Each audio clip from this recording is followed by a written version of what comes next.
Cuando se opone a cumplir la autoridad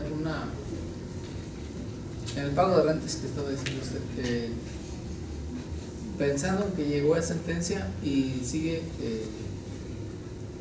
renuente a cumplir con la sentencia, la autoridad no puede incurrir en responsabilidad, o me refiero al desacato a una orden legítima de autoridad, una autoridad. Bueno, me refiero a la responsabilidad administrativa que tiene un determinado servidor público. Porque usted nos decía que un particular... Le voy a decir cuál es el problema. Le voy a decir cuál es el problema. Incurrir en esa responsabilidad. Le voy a decir cuál es el problema. El problema es que la autoridad tiene dinero y tiene proyectos. No puede cambiar un dinero para un proyecto diferente.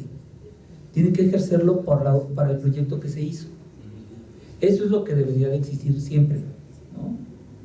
Entonces, cuando viene una condena, esa condena no puede cambiar los recursos económicos en otro proyecto, porque sería malversación de fondos. ¿Me explico? Entonces tienen que ajustarse eso, por eso tienen que pedir una partida presupuestal para poder cubrir con esa condena. ¿Me explico? Entonces, si ustedes advierten, no es fácil a veces pagar. O sea, la autoridad puede decir, es que no tengo presupuesto, ¿cómo quieres que lo pague? Y hay veces que hay una verdadera decisión de no pagar y se escudan en la imposibilidad de que no tienen presupuesto para ese pago. ¿Me explico? Pues no tengo responsabilidad.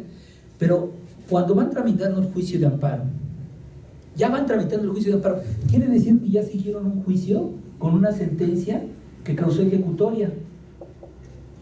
Y además viene el juicio de amparo para tratar de como autoridad obligarlo a que pague la condena. ¿Sí me explico? Cuando la autoridad ve que inicia el juicio de amparo, lo que debe de hacer rápidamente, ¿qué es?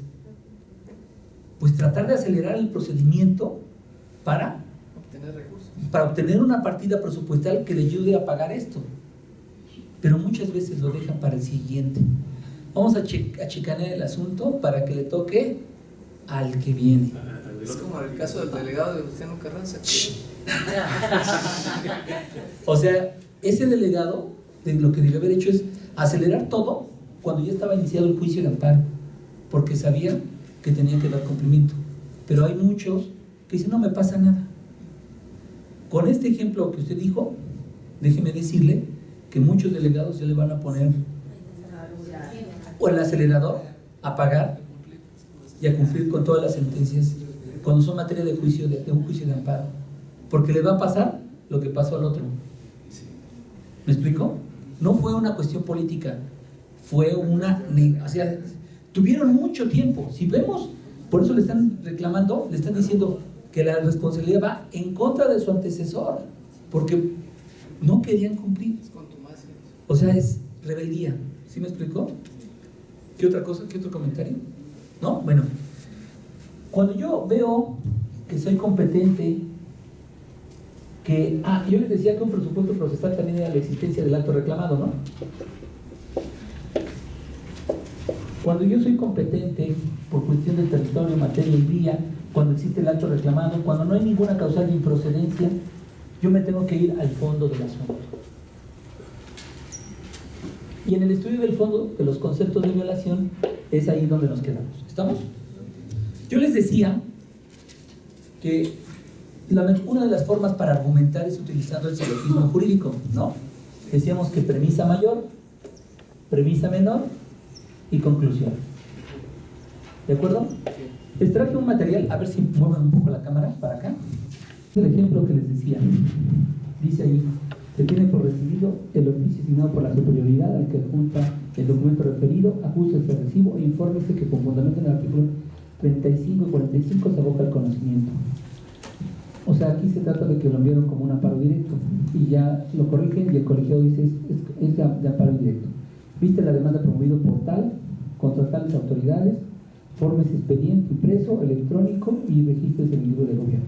Ahora bien, viste la primera constancia que a través de la que antecede como de la misma se advierte que del análisis integral de la demanda se desprende que el acto reclamado se hace consistir en la resolución dictada por la sala, a través del cual confirmó el acuerdo por virtud del cual el juez natural determinó que no es de admitirse a trámite el incidente de tachas de testigos planteados por Lora quejoso en el juicio de origen. Advierten que en este primer párrafo estamos describiendo el acto reclamado. ¿Nos queda claro?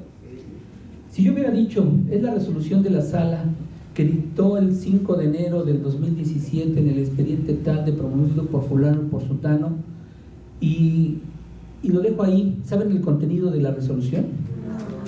Si ustedes se dan cuenta, en un párrafo lo que hicimos es precisar perfectamente el acto reclamado. Es la resolución de la sala que confirmó el auto que el juez determinó que no se admitía en el incidente de tachas. ¿Este acto es dentro de juicio o después de concluido? Dentro de juicio. ¿Qué requisitos tenía que cumplir? Ya lo recurrió, ya lo votó, porque es la sala que confirmó. Exacto. ¿Qué? ¿Cómo? Que afectara derechos sustantivos, ¿de acuerdo? Entonces dice ahí: al respecto cabe precisar que al examinar la demanda se debe analizar si se actualiza alguna de las causales de improcedencia, y por ende este órgano jurisdiccional lleva a cabo su examen de manera oficiosa dentro del artículo 113. Del precepto se autoriza a desechar de plano una demanda cuando de examinarla encontrar un motivo manifiesto de improcedencia.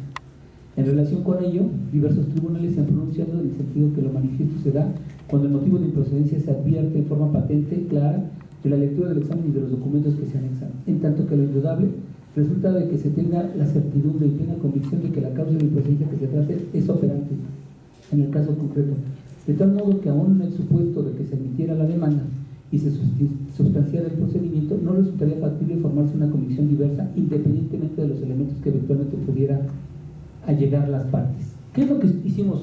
Transcribimos el artículo y después, ¿qué dijimos que hiciéramos?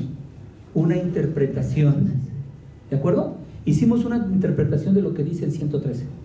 Artículo, interpretación. ¿Qué nos faltaba? ¿Se acuerdan que vimos la otra parte?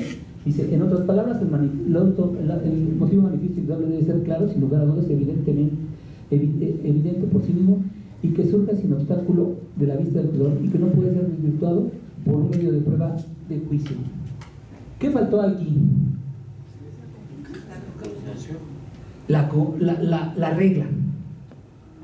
Aquí, en este acuerdo, que está por cierto mal hecho,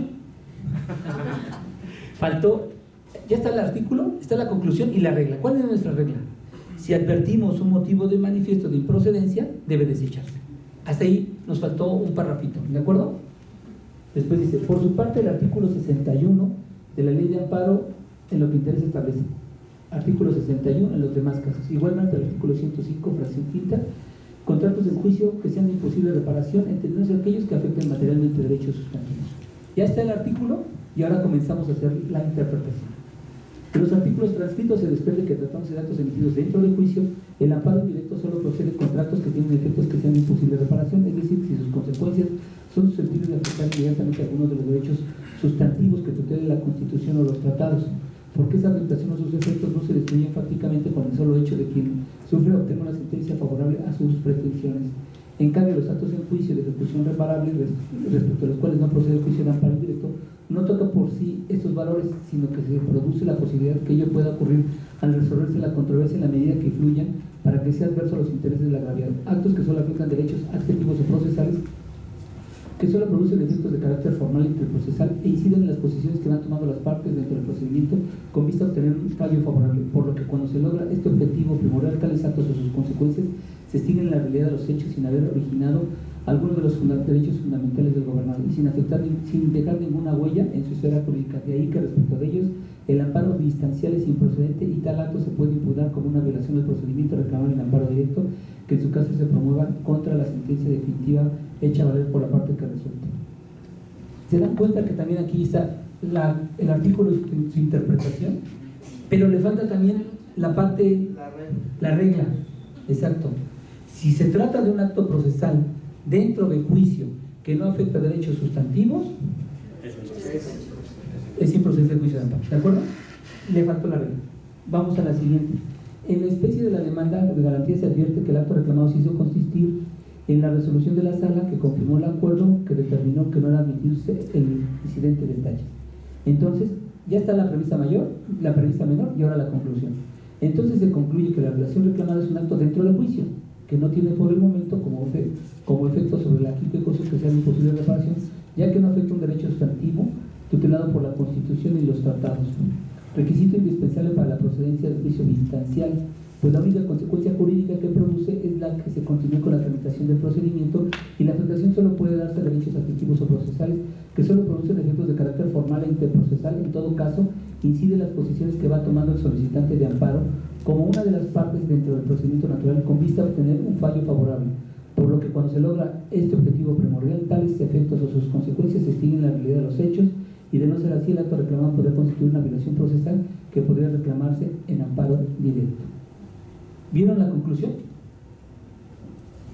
Premisa mayor, premisa menor y conclusión, aunque le faltó terminar con la regla, ¿de acuerdo? Consecuentemente se desecha por notoriamente improcedente el artículo de transparencia y las cosas adicionales. Señala domicilio, se tiene por autorizados a personas y se ordena notificar aún en horas inhábiles. ¿Sí me explico? ¿Pueden advertir, ahora sí ya la cámara para acá, por favor? ¿Pueden advertir la premisa mayor, la premisa menor y la conclusión? No siempre se puede hacer esto. ¿Por qué razón? Porque muchos conceptos de violación pueden ser inoperantes. ¿Cómo sacó la jurisprudencia este tipo de concepto de inoperancia? Porque los conceptos de violación no iban directamente a atacar el acto reclamado, o bien, si lo atacaban de manera insuficiente, o bien hacían argumentos que se pudieron haber hecho en la primera instancia. Son muchas razones de las inoperancias, y aquí no podemos hacer un silogismo jurídico. ¿Por qué? Porque lo único que estamos dando es un razonamiento jurídico. Estamos diciendo que no podemos, que no son eficaces para poder conseguir ver el fondo del asunto, por los diferentes impedimentos que nosotros advertimos. ¿Estamos de acuerdo? Sí. Ahora, cuando son infundados o fundados, ahí sí podemos, no siempre, hacer el, ¿cómo se llama? Podemos hacer el silogismo jurídico. Les voy a dar un caso que vamos a resolver. Se trata de vamos a ver, ¿está aquí mismo, Gaby?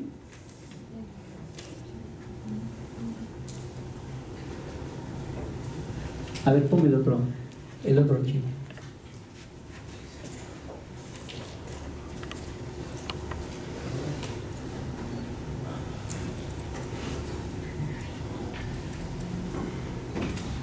Fíjense lo que dice aquí.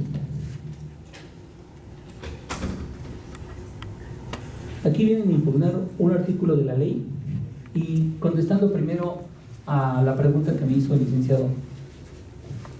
Si yo voy a analizar el concepto de violación, ¿qué es primero? ¿La calificación, su síntesis o las razones?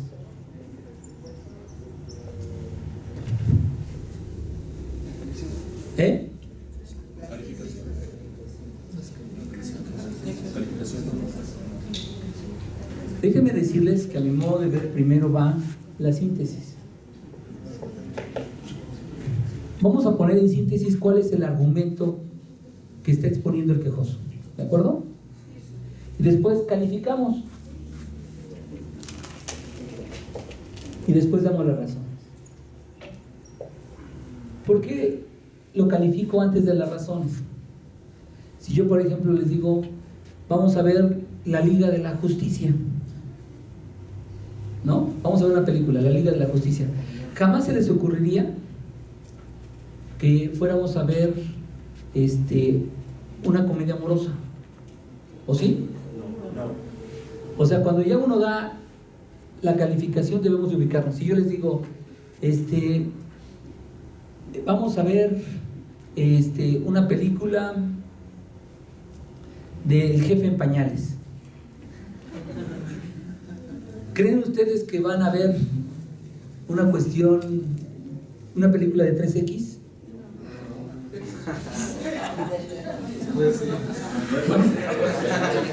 Bueno, si les dicen vamos a ver una película de caricaturas del Jefe en Pañales y ustedes piensan en una película de 3X, pues me imagino que tienen un problema ahí. O sea, ya tienen otras cosas en su mente, ¿no? ¿De acuerdo? Entonces, por eso hay que poner primero, la calificación es con el objetivo de ubicar al que está leyendo qué va a pasar en la película. ¿Me explico? Pero si no ponemos la síntesis, no sabemos de qué se trata el asunto. Entonces, como que los conceptos de violación nos dicen el problema. Aquí el problema es que se reclamó la inconstitucionalidad del artículo 1168 y 1177 del Código de Comercio. ¿Por qué? Porque permite medidas precautorias antes del juicio. ¿De acuerdo? A ver, vamos a verlo. ¿Sale? Dice: la parte quejosa básicamente se queja de que los artículos 1168 y 1177 del Código Civil, del Código de Comercio, son inconstitucionales y con ello los acuerdos de 23 y 24, como las medidas cautelares, porque al emitirlos se han aplicado en perjuicio de la parte quejosa las disposiciones tildadas de inconstitucional. Asevera en esencia que ello es así porque viola su garantía de audiencia. Ese es el primer argumento. El primer argumento es que dice que se viola su garantía de audiencia. Al conceder en un juicio mercantil una medida cautelar, los efectos que solo podrán tener la sentencia definitiva, violando con ello su derecho a la propiedad privada, ya que el juez responsable, sin defensa ni audiencia del demandado, sin previo juicio decretó medidas cautelares con efectos privativos de derechos. Por la misma razón, las medidas cautelares violan su derecho de acceso a la justicia, por lo que al no haber podido defenderse ni gozar de un medio eficaz de defensa como la libertad contractual y de industria y comercio, de trabajo, porque se priva su ejercicio de derechos. Menciona básicamente que el artículo 1168 del Código de Comercio contraviene el artículo 21 de la Convención Americana de Derechos Humanos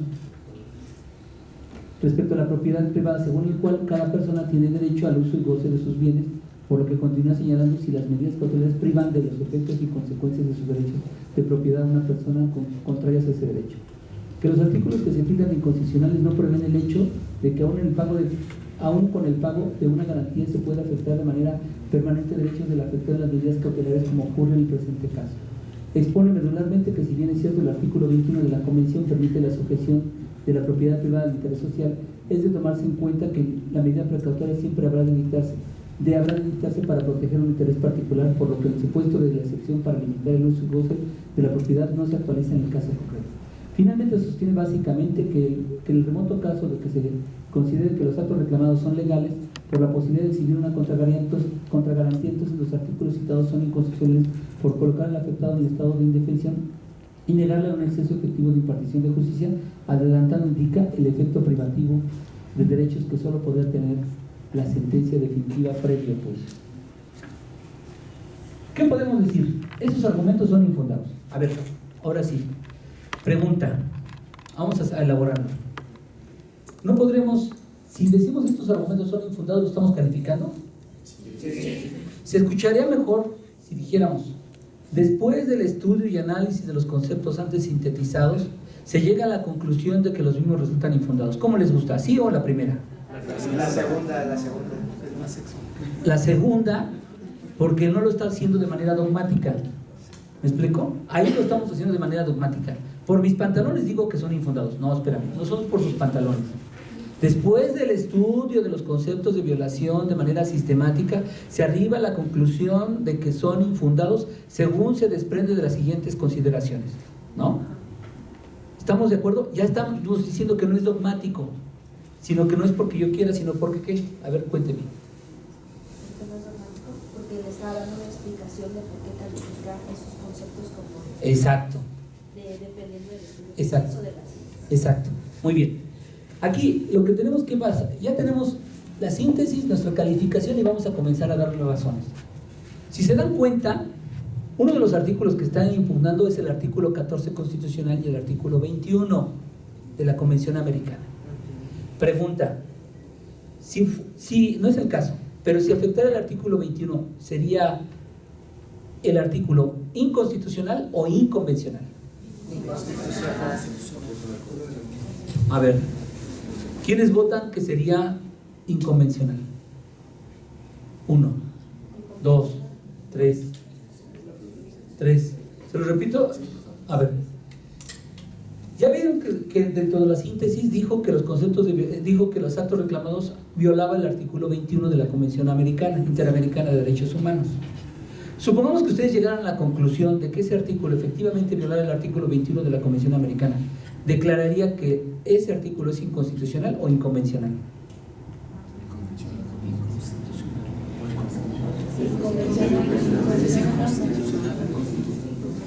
Creo que sería inconstitucional porque tiene que estar acorde la convención con la Constitución.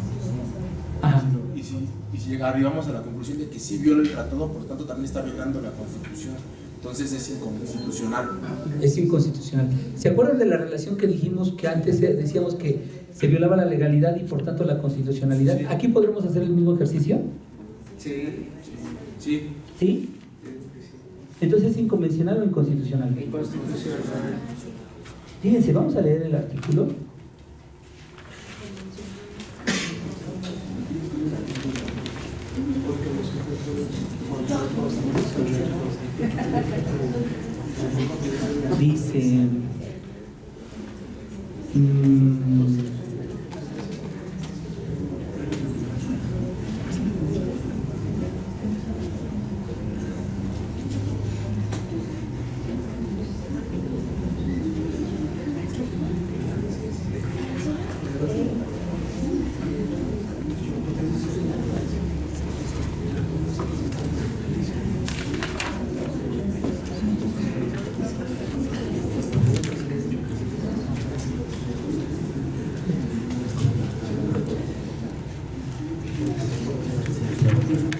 Dice,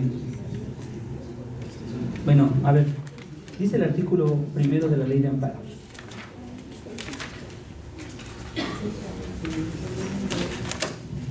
Dice, el juicio de amparo tiene por objeto resolver toda controversia que se suscite por normas generales, actos o omisiones de autoridad que violen derechos humanos reconocidos y las garantías otorgadas por la protección para su protección por la Constitución, así como por los tratados. ¿Están advirtiendo dos cosas o no? ¿Cuál? A ver, entonces, si viola derechos humanos contenidos en la Constitución, ¿sería inconstitucional o inconvencional? Inconstitucional. Y si violara derechos humanos en un tratado, ¿será inconvencional o inconstitucional? Inconvencional. ¿De acuerdo a este artículo? Porque hace la diferencia, vaya, es un tajante, me parece. Exacto. O sea, en un juicio de amparo podemos declarar inconvencional un artículo porque la ley nos dice, la propia ley, antes no podíamos vincularlo de esa manera, como lo hicimos con la legalidad, pero ahorita sí nos da amplias facultades para declarar en un juicio de amparo que un artículo es inconvencional. ¿Sí me explico? Ahora bien, ¿cómo comenzamos? Primero, atacamos sobre la violación a la garantía de audiencia. Y tendríamos que citar el contenido del artículo 14 constitucional, ¿no? La sola transcripción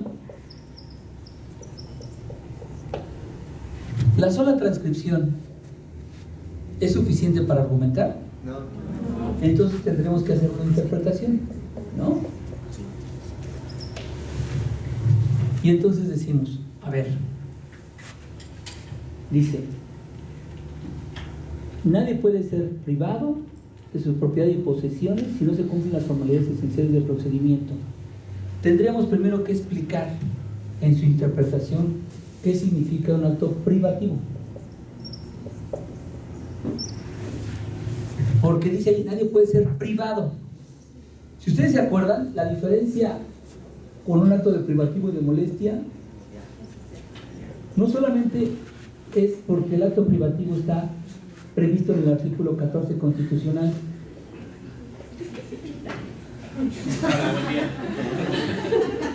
Perdón, es para la página del instituto.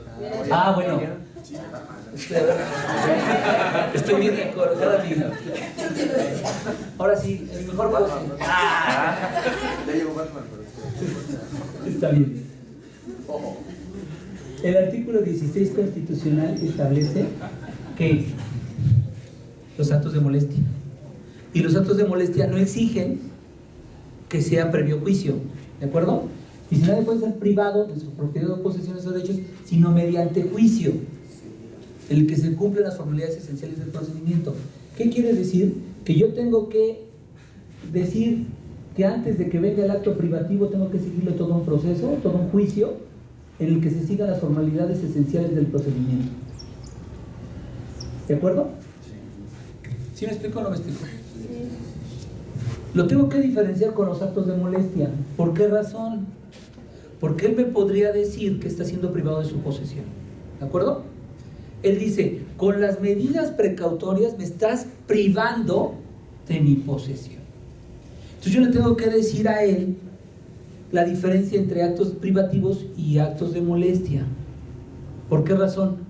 Porque le estoy tratando de justificar que lo que él está haciendo no es un acto de privación, sino un acto de molestia. La diferencia puede ser que los dos en este momento, si yo tengo mi Corvette, ustedes cuando me lo embargan, ¿ustedes creen que no voy a ser afectado? Sí. ¿No voy a tener que pagar un taxi? Porque ya no tengo Corvette, ¿eh? O sea, Pero Benito sí. bueno, supongamos que el licenciado sí tiene un Corvette y se lo embargan. ¿Él está privado de su posesión, sí o no? Sí. ¿Y tiene consecuencias colaterales porque va a tener que viajar en metro, sí o no? Sí. Bueno, no creo que vaya a viajar en metro. Sí, ya habría más. Sí, viene un carro. Bueno, o pagar su taxi, ¿estamos de acuerdo? ¿Eso le está implicando gastos? Sí. De acuerdo. Entonces, si ustedes están advirtiendo, tenemos que diferenciarlo con esto. El acto privativo es que tiene que ser definitivo y este es provisional. La posesión de quitarle el Corvette ¿es una posesión definitiva o provisional? Provisional. Aun cuando esté siendo privado de su posesión, los efectos del acto reclamado solamente son provisionales. ¿De acuerdo? Entonces lo primero que le tenemos que decir que el embargo precautorio, o sea, tenemos que hacer esta interpretación del artículo 14 y entender qué se refiere por acto privativo y después qué significa por acto de juicio y qué significa formalidades esenciales del procedimiento. ¿De acuerdo? Cuando hacemos esto, ya estamos designando esto. Entonces, lo que tenemos que decir, si tenemos nuestra premisa mayor, aquí estamos su interpretación y cuál es la regla. ¿A qué regla vamos a llegar? ¿Cuál sería nuestra regla? ¿Cómo? ¿Cómo? ¿Cuándo la posesión deja de... ¿Cuándo la posesión de un bien embargado deja de ser provisional? Mediante sentencias firmes. Cuando ya se Exacto. No basta la sentencia, sino falta el remate y el acto de adjudicación. Cuando se le adjudica el Corvette al deudor, al acreedor, cuando se le adjudica al acreedor, entonces ahí su posesión se convierte de provisional en definitivo. ¿Estamos de acuerdo? ¿Cuál sería entonces nuestra regla? Una vez que ya partimos esto. determinar si es provisional o definitiva para efectos de juicio de amparo. Porque aquí estamos hablando de que es antes de, o sea, fue una medida cautelar lo que está reclamando y es precautoria, provisional. ¿Qué piensan los demás? ¿Cuál sería la regla que pondríamos para este silogismo jurídico? Creo que no es un acto de imposible reparación, ¿no? Porque es una medida provisional. A ver, entonces, pregunta. A ver, entonces aquí tendremos que regresarnos un poquito. El juicio inicia con la presentación de la demanda y concluye con la sentencia. Los actos dentro de juicio son los que se dan posteriores a la presentación de la demanda y antes de la sentencia. ¿Estamos? Sí. La medida precautoria puede estar aquí o la medida precautoria puede estar acá. ¿Estamos? Sí. Pero estando aquí o estando acá, al final de cuentas sigue siendo una medida precautoria, sigue siendo un acto de molestia, porque no hay una adjudicación. Después de que la sentencia causó ejecutoria con o sin impugnación, viene el problema del remate y finalmente del remate viene la adjudicación. Esta privación es temporal y provisional. ¿Cuándo se convierte en definitiva? Cuando hay un acto de adjudicación. ¿De acuerdo? Ahora, todos estos son actos procesales. Y todos los actos procesales pueden ser, le dan derechos a las partes y obligaciones. Y puede ser que alguno afecte, mejor dicho, todos los actos procesales en el proceso afectan a las partes. ¿Bien o mal? ¿Estamos de acuerdo? Pero hay actos que además de afectar derechos procesales como es el embargo, afectan derecho sustantivo. ¿Cuál es el derecho sustantivo que le afecta? La posesión. La posesión. Es un acto, o sea, es cierto que al momento de que se adjudica le pasan la propiedad, pero también le pasan la posesión. ¿Cuál? Definitiva, porque la posesión ya la tuvo desde acá.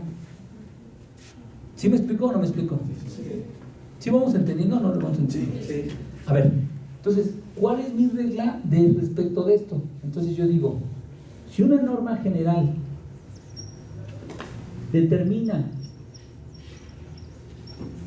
un acto privativo sin previo juicio,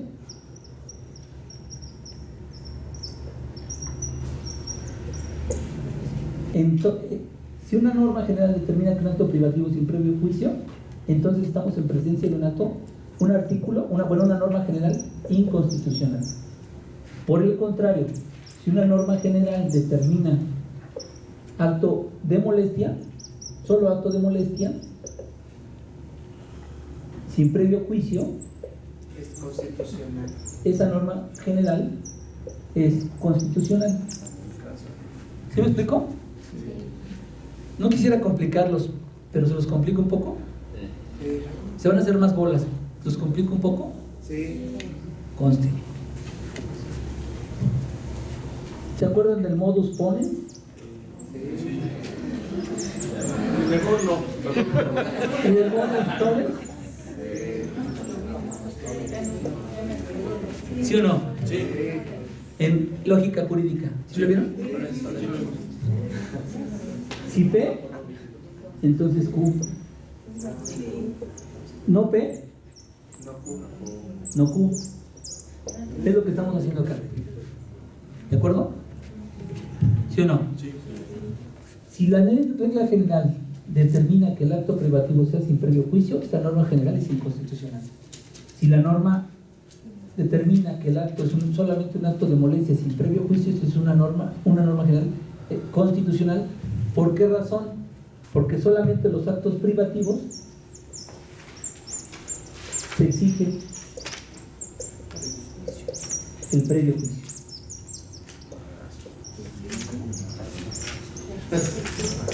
¿Sí o no? Solamente concluimos ahí nuestra premisa mayor. ¿De acuerdo? Híjole. ¿Concluimos? Sí. O sea, no cumplimos la carga, que vinimos con eso, no con usted. Bueno, vamos con la premisa menor. ¿Cuál es la premisa menor? El caso concreto. ¿Cuál es el caso concreto? La norma. La norma general que es impugnada. En este caso, los artículos ¿qué? 1168 y 1177. 1170, ¿no? O 1160. ¿Qué artículos serán? 1168 y 1168, 77. 77. ¿Qué tenemos que partir? Tenemos que partir primero, hacemos lo mismo, como se trata de una norma general, comenzamos con la transcripción del artículo, con su